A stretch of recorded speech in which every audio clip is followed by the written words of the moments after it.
आपण पाहतात रायगड जिल्ह्यातील निर्भीड निष्पक्ष बुलंद आवाज न्यूज रायगड स्वाभिमान।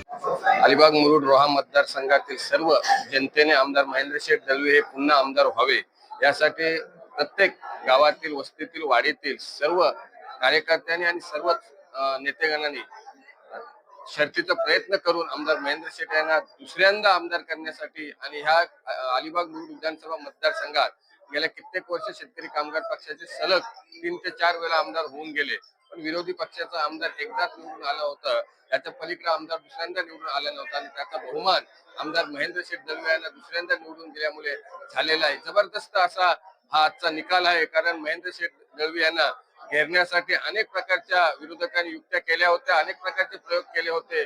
कधी एकत्र न येणारे पक्ष एकत्र आले आणि महेंद्र शेठ दळवी यांचा पराभव करण्यासाठी जो काही घाट घातला होता त्याला चारी मुंडे चित करून आमदार महेंद्र शेठ दळवी हे भरघोष मताने निवडून आले। महेंद्र शेठ दळवी हे खरोखर जनतेतून तळागाळातील कार्यकर्ते होते। ते ग्रामपंचायत सदस्यापासून निवडून आले होते। ग्रामपंचायत सदस्य झाले, उपसरपंच झाले, सरपंच झाले, जिल्हा परिषद मेंबर झाले आणि आमदार झाले।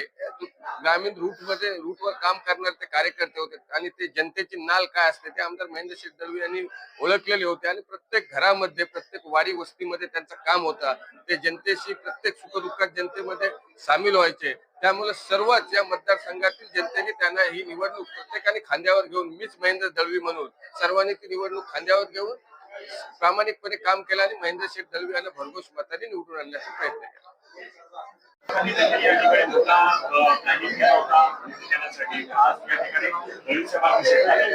निवडणूक डिक्लेअर झाल्यानंतर आमदार महेंद्र शेठ दळवी यांना घेरण्यासाठी विरोधकांनी जो काय प्लॅनिंग केला होता, परंतु आमची सेनापती तयार होता आणि सेना बी तयार होती। त्यामुळे त्यांचे कितीही प्लॅनिंग असले तर ते प्लॅनिंग प्रत्येक गावातील कार्यकर्त्यांनी, प्रत्येक शाखा प्रमुखांनी आणि युतीच्या सर्वच कार्यकर्त्यांनी ते त्यांचे प्लॅनिंग उधळून लावले आणि महेंद्र शेठ दळवी यांना निवडून आणण्यासाठी प्रयत्न केला। युतीच्या माध्यमातून आणि सन्माननीय मुख्यमंत्री एकनाथ शिंदे साहेबांच्या याच्यातून आपण आज या ठिकाणी पुन्हा एकदा दुसऱ्यांदा या ठिकाणी आमदार झालेला आणि कसा रिस्पॉन्स मिळाला, काय नेमकं काय सांगाल आजच्या? अतिशय सुंदर असा रिस्पॉन्स माझ्या जनतेचा मला मिळाला। खरं तर ही लढाई अतिशय महत्वाची होती। अलिबाग म्हणजे विधानसभा मतदारसंघाच्या इतिहासामध्ये शेतकरी कामगार पक्ष व्यतिरिक्त कुठल्या पक्षाचा दुसऱ्यांदा आमदार झाला नाही आहे। तो बहुमान मला माझ्या जनतेने दिला आणि महायुतीचा उमेदवार म्हणून मला विजय करण्यामध्ये सगळे माझे महायुतीचे पदाधिकारी असतील, माझे जिल्हा राजकीय असतील, भारतीय जनता पार्टीचे मोहिते साहेब असतील, माझा भाचा युवाचा जिल्हा प्रमुख, या सगळ्या लोकांनीच अतिशय सुंदररित्या ग्रासरूटला काम केलं आणि गेले महिनाभर जी मेहनत घेतली त्याचं यश असं मी निश्चित सांगेन। एक तर महाराष्ट्रामध्ये युती सरकार पूर्ण आलंय, थम्पिंगने आलंय, याचा सगळ्यात जास्त आनंद आहे।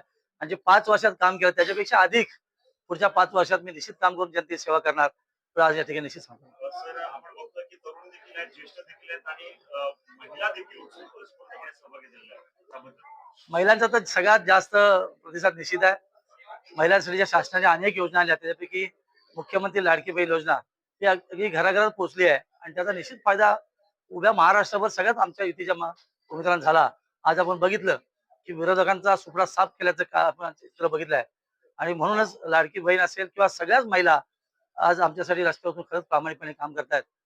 एक तर युवा असतील, विशेषतः माझे ज्येष्ठ असतील, माझी पदाधिकारी असतील, त्यांनी देखील झुकून काम केलं आहे आणि हा इतिहास घडवण्याचं काम निश्चित या माझ्या रायगड जनते, माझ्या विधानसभेमध्ये संघातल्या जनतेने केलं आहे।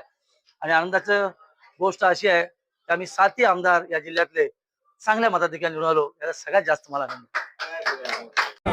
निश्चित मी आशावादी निश्चित आहे। रायगडच्या मुख्यालयातला आमदार आहे आणि माझ्या या विधानसभा मतदारसंघाला कधी मंत्रिपद मिळालं नाही आहे। आज दुसऱ्यांदा मला विजय प्राप्त करून द्या जनतेने, त्यामुळे जनतेची अपेक्षा निश्चित आहे की माझ्या रूपाने त्यांना मंत्रिपद मिळेल, कारण इतिहास साक्षीला या सगळ्या गोष्टीला आहे। रायगडमध्ये अनेक नेते दिग्गज होऊन गेले सगळ्या पद्धतीने, पण मुख्यालयातला आमदार हा खऱ्या अर्थाने मंत्री होणं ही काळाची गरज असं मी निश्चित सांगेल आणि पक्षश्रेष्ठी महायुतीचे सगळे नेते मंडळी याचा निश्चित विचार करतील।